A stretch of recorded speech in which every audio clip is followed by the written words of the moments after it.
आ गए अपने नए वीडियो के साथ। तो गाइस आज का मेरे वीडियो एक हिस्ट्री पर है और उस हिस्ट्री का टॉपिक है एटम बम फुल स्टोरी, यानी परमाणु बम की आज आपको सारी कहानी बता दूंगा। तो शुरुआत करते हैं, वीडियो थोड़ा लंबा होने वाला है इसलिए फटाफट से स्टार्ट करते हैं। वर्ल्ड वॉर 1 जर्मनी हार चुकी थी। अब जर्मनी हारने के बाद जब जर्मनी हार जाती है तो सारे देश उसको दबाते हैं कि अब तुम हमारा सारा खर्चा दोगे, कोई अस्त्र शस्त्र तुम्हारे पास नहीं रहेगा, सारे अस्त्र शस्त्र हमारे पास, तुम्हारे सारा तेल तुम्हारा हमारे पास, हमें जो भी चाहिए होगा तुम हमें उसकी भरपाई करके दोगे।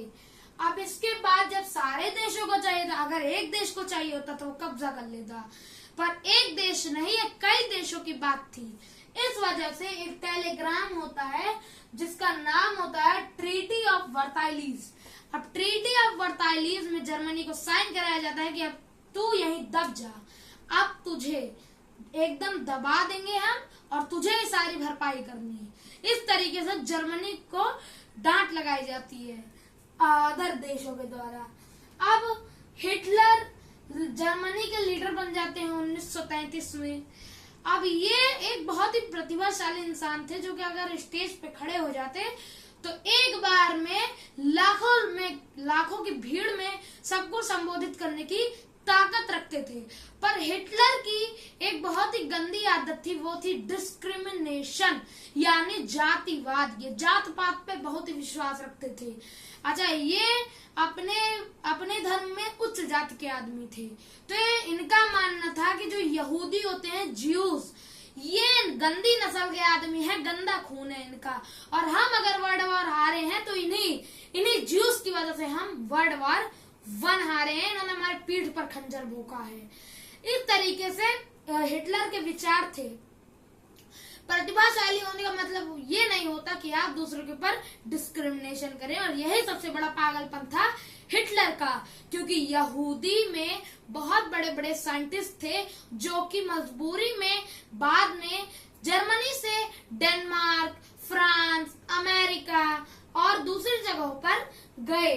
अब देख सकते हैं डिस्क्रिमिनेशन जब इसने करना चालू किया तो इसने सारे यहूदियों को कहा कि इनको एकता शिविर और जेल में डालो। अब इसने एकता शिविर में किसी को भी खाना नहीं दिया और लगभग 50 लाख यहूदियों को मरवा दिया, और ऊपर से इसने बाकी यहूदियों को जेल में दबा के बंद कर दिया। इसके बाद जब देखेंगे आपके साथ डिस्क्रिमिनेशन हो रहा है, आपकी कोई वैल्यू नहीं, तो आप उस देश से, आप उस इंसान से कटना चाहेंगे। तो इसी तरीके से जो बड़े बड़े साइंटिस्ट थे वो कहे कि भाई या तो हमारे सारे डॉक्यूमेंट्स जब्त कर लेंगे, और अगर डॉक्यूमेंट्स जब्त हो गए तो हिटलर पूरी दुनिया पे कब्जा कर लेगा, और ये इतना पागल इंसान है कि पूरी दुनिया में तबाही मचा देगा, क्योंकि न्यूक्लियर फिजन और न्यूक्लियर फ्यूजन ये अगर इसके हाथ में लग जाती तो ये पूरी दुनिया को डिस्ट्रॉय कर देता। इसी वजह से वैज्ञानिक क्या किए, अपने सारे डॉक्यूमेंट्स लेके चले गए दूसरे देशों में, क्योंकि वहां पे यहूदियों का डिस्क्रिमिनेशन नहीं कर रहा था। अब इसी तरीके से सोवियत यूनियन में मौजूद यूएसएसआर में भी इसी कुछ तरीके की हालातें बन रही थी। यूरोप में ऐसा हो रहा था, तो यहूदी अब कहाँ जाते, अभी अमेरिका जा रहे थे, डेनमार्क जा रहे थे और कई जगहों पर जा रहे थे। अब स्टोरी पर हम वापस लौटेंगे, पर उसके पहले समझते हैं परमाणु होता क्या है, इसके चैन रिएक्शन क्या होते हैं। अब देखते हैं, ये एटम यूनिवर्स की सबसे छोटी चीज है। ये मेरा हाथ है, इस हाथ में लगभग मिलियंस ऑफ एटम है, क्योंकि हमारी पूरी शरीर एटम से बनी है। दुनिया में कोई भी वस्तु है, लिविंग, नॉन लिविंग, बायोटिक, जो भी है, अगर इस नेचर में है तो वो एटम से ही बनी है। इसके बाद एटम के भी पार्ट होते हैं, पर अभी हमारे लिए एटम ही सबसे छोटी चीज है। अब कहते हैं कि इसको जॉन डाल्टन ने 1808 में फाइंड किया। एटम को इन्होंने जाना कि ये परमाणु क्या है, और इनका नाम था जॉन डाल्टन। 1808 में इन्होंने फाइंड किया। पर सारे इतिहासकार, कुछ नहीं सारे इतिहासकार कहते हैं कि पश्चिमी साइड का एक बहुत ही बड़ा फैलाया गया झूठ है, क्योंकि अभी हमें एक बहुत ही बड़ी किताब मिली है, इतनी मोटी है लगभग, और उसका नाम है परमाणु। और परमाणु की किताब महर्षि कन्नड़ ने 600 बिफोर क्राइस्ट यानी 600 ईस्वी में लिख डाली थी। तो अगर आप ऐसे समझ सकते हैं कि जॉन डाल्टन बोलते हैं hold my Dalton's atom history, आप ये बोलते हैं wait I am with you hold my परमाणु हिस्ट्री, यानी इन्होंने इनसे 150 साल पहले ही बता दिया था कि परमाणु क्या है, इसका क्या यूज है। इसके बाद गाइस ये तो टॉपिक हमेशा बना रहेगा, इसको सुलझाने की बहुत टाइम लग जाएगा, इस पहेली को सुलझाने की कि रियलिटी फाइंडर कौन है। अब इसके बाद देखते हैं एटम। अब मैंने आपको बताया एटम के पार्ट होते हैं, तो एटम के 3 पार्ट बांटे गए हैं, पहला इलेक्ट्रॉन, दूसरा प्रोटॉन और तीसरा न्यूट्रॉन। अब 2 एटम के तो चार्जेस भी हैं। अब इलेक्ट्रॉन माइनस है और प्रोटॉन प्लस है, लेकिन ये जो न्यूट्रॉन है इसका कोई भी एनर्जेटिक कुछ कंपोनेंट नहीं है, ये मतलब बस प्रोटॉन के साथ रहता है। अब प्रोसेस आप ऐसे जानिए कि एक गोला है और एक बड़ा गोला है। अब बड़े गोले में ये जो इलेक्ट्रॉन है, ये समझिए इलेक्ट्रॉन है, इलेक्ट्रॉन इसको ऐसे हर तरफ से इसके रहता है। अब ये जो बीच वाला गोला है इसमें भी तो कुछ रहेगा ना, तो जब बीच में रहेगा तो ये proton neutron proton neutron proton neutron, यानी न्यूक्लियस से ये लोग भरे होते हैं। इसके अंदर एक ठोस चीज होती है न्यूक्लियस, और उसी न्यूक्लियस में रहते हैं ये प्रोटॉन और न्यूट्रॉन। अब इसके बाद आगे की स्टोरी हम अपनी बढ़ाते हैं, इसी थ्योरी को जानते जानते ही हम स्टोरी पे आ ही जाएंगे। अब जो ओटो हॉर्न और लिस मिटनर, अब सबसे बड़ी बात कि ये दोनों भी जीव थे। अब इन्होंने 1938 से 1938 में नाभिकीय विखंडन यानी न्यूक्लियर फ्यूजन फाइंड आउट किया। अब होता क्या है नाभिकीय विखंडन में, मैंने यहाँ पे डायग्राम बनाया है, आप इससे समझ सकते हैं। अब ये यूरेनियम है। अब यूरेनियम तो इतनी बड़ी ताकत है कि अगर आपके पास 1 किलो यूरेनियम आ गया तो दिल्ली जैसे शहर की 10 दिन की बिजली बस 1 किलो यूरेनियम से आ जाती है। अब करते क्या है इसमें, सबसे पहले जो न्यूट्रॉन होता है जिसका कोई चार्ज नहीं होता है, अब जब ये न्यूट्रॉन आएगा और इसको हिट करेगा, हिट करने के बाद ये इसके क्या हो जाएंगे, 2 पार्ट हो जाएगा इसका। 2 पार्ट होने के बाद इससे 3 प्रोटॉन निकलते हैं, 3 प्रोटॉन और इलेक्ट्रॉन निकलते हैं, यानी टोटल 3। क्लियर नहीं है कि क्या निकलता है। इसके बाद जैसे जिस क्वालिटी का यूरेनियम रहे, क्लियर नहीं रहता कि इलेक्ट्रॉन या प्रोटॉन। इसके बाद देख सकते हैं अब इसमें एक बहुत बड़ी थ्योरी निकाली एक साइंटिस्ट ने कि जैसे अब आप जानते होंगे कि अगर किसी भी चीज को 2 पार्ट करें, अगर उनको ऐड करेंगे तो सेम मास आना चाहिए, लेकिन इसमें ऐसा नहीं था। इसमें अगर इन दोनों गेंदों को जोड़ ले तो इस गेंद के बराबर नहीं होता था मास। अब आप कहेंगे कि इसके 3 पार्ट्स भी हुए हैं, उसको नहीं जोड़ा गया होगा, उसको भी जोड़े, पर तब भी इसके जैसा मास नहीं बना। बिकॉज अब इसमें कितने इत्यासा, जैसे हम कहते नहीं इत्तुसा, वही है, इतना सा मास इसमें नहीं था। कितना 0.1% मास उसमें मिल ही नहीं रहा था, गायब। ठीक है, अब इसलिए अब जो एल्बर्ट आइंस्टाइन जिन्होंने थ्योरी निकाली, अपना एक फॉर्मूला बनाया जो था E = m.c²। ये इनका फॉर्मूला था जो बताता था कि जो 0.1 मास है ये लेफ्ट क्यों हुआ। अब इसके लिए तो मैं आपको अगले वीडियो में बताऊंगा, क्योंकि ये बहुत ही लंबा फॉर्मूला है और उसको अंडरस्टैंडिंग करने के लिए आपको कई बार समझाना पड़ेगा। अब इसके बाद गाइस यहाँ से हम स्टार्ट करते हैं फिर से अपनी कहानी। अब हमने समझ लिया है एटम क्या है, उसके साथ क्या क्या प्रॉपर्टीज हैं। अब जो क्या कहते हैं जर्मनी होती है वो चालू हो जाता है हिटलर ये जो आपको याद हो, मैंने भी आपको बताया समझौता हुआ था, द ट्रीटी ऑफ वर्साइलीज। हिटलर उसको तोड़ देता है, बोलता है मैं सेना बनाऊंगा और मैं जर्मनी को सर्वश्रेष्ठ देश बनाऊंगा और पूरी दुनिया पे कब्जा कर लूंगा। अब जर्मनी ने स्टार्ट कर दिया ऑस्ट्रिया और चेकोस्लोवाकिया, ये जो दो देश थे वो छोटे छोटे देश थे। तो जर्मनी ने क्या किया, इन पे अटैक किया, सबसे पहले ऑस्ट्रेलिया पे फिर चेकोस्लोवाकिया पे। अब दोनों पे किया, बारी बारी से इस पे कब्जा हो गया। अब जर्मनी पागल हो चुका था और उसने चालू कर दिया, अब इसने पोलैंड पे हमला कर दिया। अच्छा, इधर यूएसएसआर की भी नजर थी कि कोई निशाना मिल जाए बस।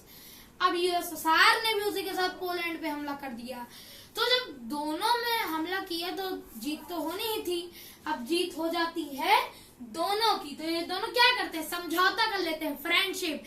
मतलब कहते हैं कि आधा पोलैंड तुम ले लो, आधा पोलैंड मैं ले लेता हूँ। और पोलैंड में कुछ खास तो था नहीं, तो इसलिए इनके लिए उत्तरी ध्रुव और दक्षिणी ध्रुव का कोई मतलब नहीं था, नॉर्थ साउथ का। तो इन्होंने कहा ठीक है, तुम्हें जो चाहिए ले लो। तो इन दोनों ने आपस में इसको बांट लिया। अब इसके बाद देख सकते हैं जर्मनी ने डेनमार्क और नॉर्वे जैसे देशों को भी स्टार्ट कर दिया, जीत लिए लोग। लेकिन फ्रांस पे भी इन्होंने अटैक कर दिया, फ्रांस को भी नहीं छोड़ा। अब इसके बाद हिटलर जो था, मैंने आपको बताया कि हिटलर बहुत ही सनकी, एक तरीके से जिसको हमारी भाषा में कहते हैं सनकी, उस टाइप का इंसान था। इसने सोचा कि अब मैं एटम बम बनाऊंगा, मुझे मिल चुका है यहूदियों से एक पॉइंट मिल गया। लेकिन एक पॉइंट में खुश नहीं होना चाहिए, क्योंकि यही कारण था हिटलर का, इसने यहूदियों को भगा दिया, इसी वजह से ये एटम नहीं बना पाया। अब क्या होता है, हिटलर ने अपनी एक टीम बना ली जिसका नाम रखता है, ये अपने नाम पे एक टीम रखता है, हिटलर्स यूरेनियम क्लब। अच्छा, यूरेनियम से बनाना, तो पहले इन लोग को क्या कहते हैं, दूसरे मेटल की जानकारी नहीं थी, यानी प्लूटोनियम। आपको प्लूटोनियम पता होगा, प्लूटोनियम। अब जो अमेरिका ने सेकंड बनाया था, जो सेकंड एटम बम था, वो प्लूटोनियम से ही बना था। अब गाइस इसमें होता क्या है, अब इसने अपने क्लब का नाम रख दिया, तो यहाँ की जो वो थी, इसके जो लीडर होते हैं उनका नाम होता है वर्जन हेजनबर्ग। और इनका सबसे बड़ा कारण था उनको लीडर रखने का कि ये भी यहूदियों को मानते थे गंदे खून के, गंदी नस्ल के हैं, इनको यहाँ से भगा दो, इनको मार डालो। तो इस प्रकार की ये भी सोचते थे अपने दिमाग में, इस टाइप के विचार इनके दिमाग में थे, तो इसलिए ये भी इनको ही लीडर बना दिया। अब क्या कहते हैं, मैंने आपको बताया लीस मिटनर यहीं की रहने वाली थी, उनको अच्छे से पता था कि हिटलर किस टाइप का इंसान है। इन्होंने क्या किया, स्टार्ट कर दिया। अब ये जब डेनमार्क भाग के गई तो वहां पे भी इनको एक वर्ल्ड फेमस क्वांटम फिजिक्स के एक बहुत बड़े जानकार नील बोहर से इनकी मित्रता होती है। अब जब फ्रेंडशिप होती है तो बात तो चलती ही है, तो इन्होंने कहा कि आप अमेरिका के राष्ट्रपति, क्योंकि ये तब इतनी प्रसिद्ध नहीं हुई थी, तो उन्होंने कहा आप प्रसिद्ध हो, आप बहुत बड़े साइंटिस्ट हो, आप अमेरिका के राष्ट्रपति से बता दो कि वहां पर एटम बम बनाया जा रहा है। अच्छा, साइंटिस्ट थे तो साइंटिस्ट की साइंटिस्ट से ही दोस्ती होती है, तो इनके दो साइंटिस्ट फ्रेंड थे अमेरिका में, एकदम पक्के यार। अब एक का नाम था एडवर्ड टेलर और दूसरे का नाम था लियो सेलर्ड। अब एडवर्ड टेलर को कहते हैं, इस टाइम पे इनको हाइड्रोजन बम के पिता कहते हैं, फादर ऑफ हाइड्रोजन बम। लेकिन उस टाइम पे ये भी इतने फेमस नहीं थे, क्योंकि अभी तो इस टाइम पे नौजवान थे, स्टार्टिंग थे, अभी सब चीज बना रहे थे। पर हाँ, फेमस ये हो चुके थे क्योंकि इन्होंने हाइड्रोजन बम का इन्वेंशन कर दिया था। अब क्या कहते हैं, अब इनके पास उतना दिमाग नहीं था, एडवर्ड टेलर अलग अलग इन्वेंशन में लगे रहते थे, दिमाग इनका ज्यादा युद्ध में दिमाग नहीं रहता था। लेकिन ये जो लियो सेलर्ड थे, इनको एक पॉइंट वाले इंसान थे, पॉइंटिंग इंसान, हर चीज पे ये बहुत ही ध्यान से विचार करते थे और तब काम करते थे। तो जब इनको बताया इन्होंने कि भाई ऐसा ऐसा है, जर्मनी बना रहा है बम, बता दो अमेरिका के राष्ट्रपति को, उसी के पास सारी शक्ति है, वही बचा सकता है, नहीं तो दुनिया अब गई है। अब इस तरीके से जब बोलते हैं, अच्छा सबसे बड़ी बात, ये दोनों भी यहूदी ही थे।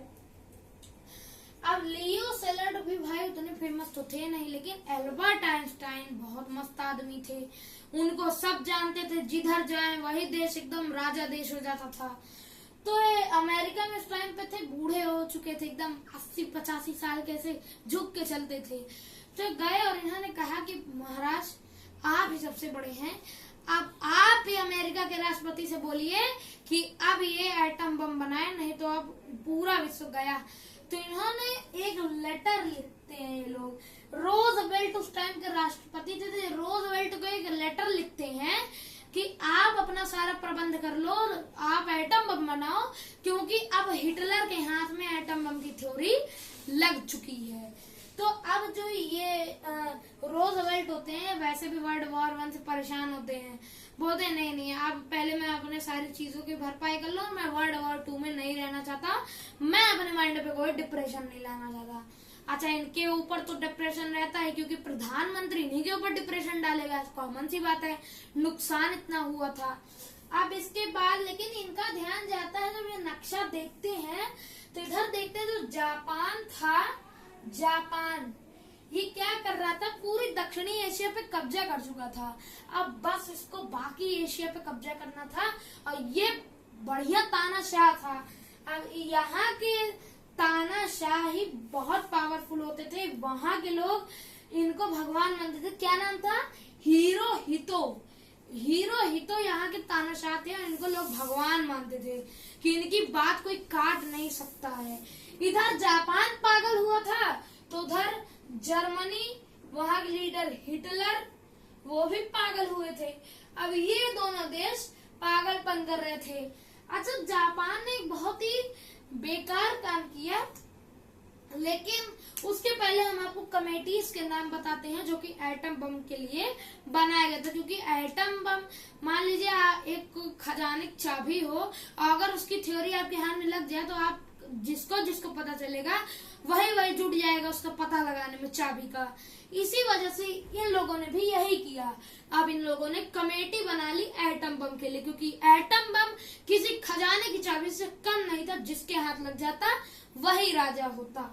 अब कनाडा और ब्रिटेन ने आपस में समझौता किया और अपना ही एक क्लब बनाया दोनों के साइंटिस्ट ने, जिसका नाम था ट्यूब अलोय।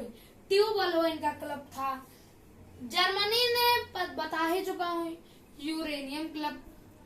अब अमेरिका ने ए बम कमेटी बनाई, ए बम मतलब एटम बम कमेटी, और जापान ने नीगो प्रोजेक्ट, जापान में नीगो प्रोजेक्ट चल रहा था इसके लिए।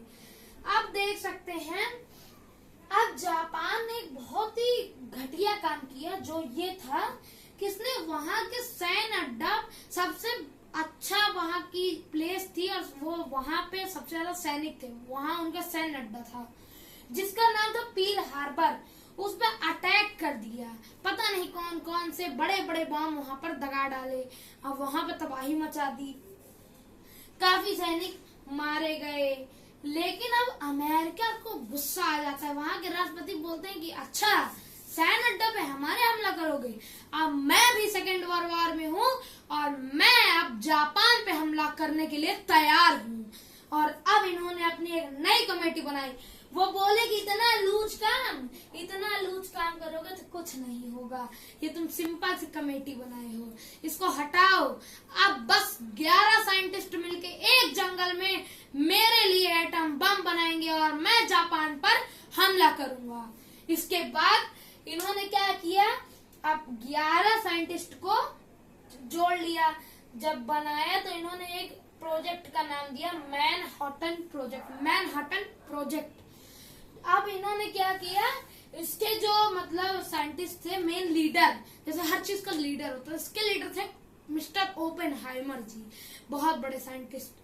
अब ओपेनहाइमर इसके साइंटिस्ट हो गए। तो इन्होंने कहा, जैसे मैंने आपको बताया कि अमेरिका ने कहा कि मैं इनके लिए एक जंगल पूरा खाली कर दूंगा जहां पर टेक्नोलॉजी भरपूर रहेगी। तो उस जंगल का नाम था लॉस अलेमस। अब वहां पे इन्होंने कहा कि भाई ये सब काम होगा। अब उसी बीच एक साइंटिस्ट थे बर्मी जी ने चेन रिएक्शन फाइंड कर लिया उसी टाइम पे। अब सोचिए, जिस टाइम पे एक खजाने की चाबी हाथ लगी और दूसरी भी लग जाए तो आप कहेंगे 4 चांद लग गए। और उसी तरीके से अमेरिका के हाथ में 4 चांद लग गए। क्योंकि आप देखोगे कि इसमें जब कई पार्ट्स हो तब इसके भी तो पार्ट होंगे। ऐसे से कर करके ऐसे ऐसे ऐसे मतलब चेन रिएक्शन आगे जाता रहेगा। क्योंकि दो बॉल से तो बनने वाला नहीं था एटम बम, बहुत पावर रिड्यूस करनी थी। अब भाई क्या करते हैं, जो फर्स्ट एटम बम बनता है, लेकिन 3 एटम बम बने थे। लोग कहते हैं 2 बने थे, लेकिन 3 बने थे। एक टेस्ट के लिए और 2 यूज के लिए। अब पहला एटम बम बनता है। अब काफी पैसा खर्च हुआ था, वो भी बना था किसका, प्लूटोनियम का। लेकिन प्लूटोनियम बाद वाला बना था, सॉरी मुझसे गलती हो गई, प्लूटोनियम लास्ट था और यूरेनियम फर्स्ट और सेकंड था। तो यूरेनियम से पहला बम बनवाया जाता है। अब अमेरिका कहा कि अब इसी को डायरेक्ट जापान पे दगाओ, लेकिन जो इसके लीडर थे ओपेनहाइमर जी कहते नहीं, जापान पे हमला करना है, बहुत तगड़ा देश है, अगर ये बम फेल होता है तो वो हमारी काफी बेइज्जती कर देगा, हम वर्ल्ड में जितने फेमस हैं हमारी बहुत घोर बेइज्जती हो जाएगी। तो उन्होंने कहा कि हम एक बार करते हैं, पैसा मैं अपनी पेमेंट से दे दूंगा। ये भी अर्निंग करते थे अदर देश से। इन्होंने कहा मैं आप आधी पेमेंट आपको दे दूंगा, लेकिन एक बार इसका प्लीज टेस्ट करवा लीजिए। तो अमेरिका मान गया, उसने कहा रहने दो, अपनी पेमेंट देने के लिए हमारे पास पैसा है, सफिशिएंट पैसा है, तुम टेस्ट करो। तो ट्रिनिटी टेस्ट होता है, ट्रिनिटी टेस्ट। ट्रिनिटी जो होता है उनके धर्म का एक बहुत ही बड़ा काम माना जाता है, जिसका मतलब होता है बाप, बेटा और पवित्र आत्मा। ये 3 चीज ही मिलके उनका धर्म बनाते हैं। तो इन्होंने इसीलिए इसका नाम रखा ट्रिनिटी टेस्ट। 16 जुलाई 1945 को टेस्ट होता है। और जो ओपेनहाइमर होते हैं, जो उतना प्रकाश देखते हैं तो बोलते हैं now I am the death of the destroyer of the world. ये गीता का श्लोक इन्होंने 11वें अध्याय का बोला था, जिसमें श्री कृष्ण अर्जुन से कहते हैं, हे अर्जुन, सबसे बड़ा काल तो मैं ही हूँ, अगर तुम नहीं लड़ोगे तो मैं तो लड़ूंगा, मैं ही सबसे बड़ा काल हूँ और मैं इस जगत को खाने के लिए प्रकट हो चुका हूँ। इस तरीके से श्री कृष्ण ने अर्जुन को समझाया था। तब अर्जुन ने अपने धनुष बाण उठाया था, इसीलिए इनके मुंह से भी यही निकला। और ये बहुत बड़े भगवत गीता के फैन थे। तो ना इसीलिए देखिए, अमेरिका का आदमी, इंग्लिश का बहुत बड़ा जानकार, लेकिन सिर्फ भगवत गीता के लिए इन्होंने संस्कृत सीखी थी। अब इसके बाद क्या होता है, अब इन्होंने कहते हैं भाई एकदम मस्त बन चुका है एटम बम, यही दगाएंगे अब जापान के ऊपर। अब ये क्या करते हैं, सेकेंड एटम बम बनता है, वो भी प्लूटोनियम, मेरा मतलब यूरेनियम से बना होता है। और 6 अगस्त 1945 को हिरोशिमा पे पहला एटम बम गिराया जाता है। और सबसे बुरी बात तो ये थी कि उसमें 1000 नहीं करोड़, उसमें डायरेक्ट 70 लाख लोग मारे जाते हैं एक बार में। और उसी के 3 दिन बाद, अच्छा, जापान का जो लीडर था, जो भगवान था, जिसको मानते थे, हिरोहितो, मानता नहीं हार, बोलता मैं लड़ूंगा, मेरे ऊपर तुम्हारे एक नन्हे मुन्ने बम का कोई असर नहीं। अच्छा, पहले बम का नाम था लिटिल बॉय। तुमने कहा अरे छोटा बच्चा, लिटिल बॉय, कुछ भी नहीं हमारे देश के लिए, अरे 70 लाख गया होगा, कोई दिक्कत नहीं, जनता ही तो थी, कोई साइंटिस्ट और सैन्य ज्यादा से ज्यादा 60-70 सैनिक गए हैं और नहीं गए, मैं नहीं मानता हार।